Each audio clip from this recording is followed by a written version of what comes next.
देश भर में लोकसभा का चुनाव चल रहा है।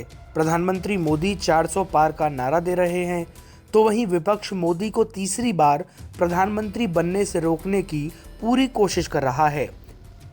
वैसे तो इस बार का चुनाव काफी उतार चढ़ाव भरा है, लेकिन उसके बावजूद भी देश की कई ऐसी सीटें हैं जिन पर जनता की नज़र टिकी हुई है।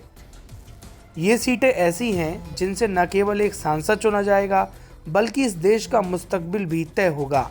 तो आइए जानते हैं कौन सी हैं वो सीटें। अमेठी सीट को कांग्रेस परिवार का गढ़ माना जाता है। अमेठी सीट से इंदिरा गांधी भी चुनाव लड़ चुकी हैं। 2004 से 2014 तक राहुल गांधी यहां से सांसद रहे हैं। 2019 में स्मृति ईरानी ने राहुल गांधी को हरा दिया था। इस बार राहुल गांधी ने केएल शर्मा को यहां से कांग्रेस का उम्मीदवार बनाया है।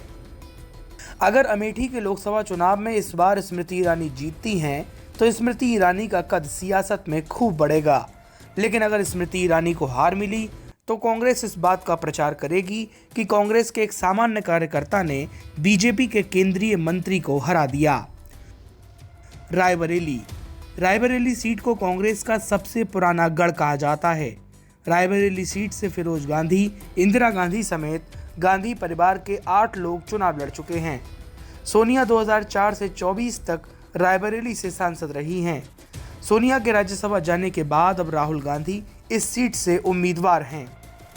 रायबरेली सीट को बचा पाना राहुल गांधी के लिए किसी बड़ी चुनौती से कम नहीं है। अगर गलती से भी रायबरेली सीट पर राहुल गांधी की चुनावी हार हुई, तो पूरे देश में यह संदेश जाएगा कि राहुल गांधी कांग्रेस की दूसरी परंपरागत सीट बचाने में भी कामयाब नहीं हो पाए।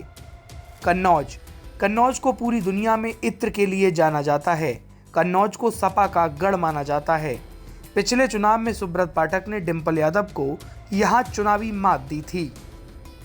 इस बार अखिलेश यादव सुब्रत पाठक के खिलाफ खुद कन्नौज से चुनावी मैदान में हैं। कन्नौज सीट पर अखिलेश यादव की अग्नि परीक्षा होनी है। इस सीट पर अखिलेश यादव अगर सुब्रत पाठक को हरा पाए, तो अखिलेश यादव का कद इंडिया गठबंधन समेत पूरे देश में बढ़ेगा। लेकिन अगर उनकी हार हुई, तो उत्तर प्रदेश में ये समाजवादी पार्टी के लिए बड़ा झटका होगा।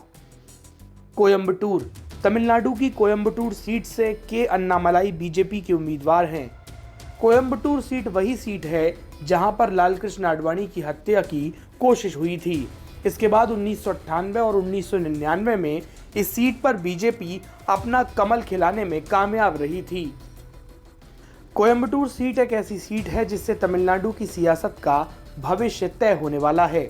अगर यहां से अन्नामलाई की जीत हुई, तो पूरे देश में संदेश जाएगा कि तमिलनाडु में बीजेपी की धमाकेदार एंट्री हो चुकी है, क्योंकि अन्नामलाई लंबे वक्त से तमिलनाडु की खाक छान रहे हैं और लोगों को विश्वास दिला रहे हैं।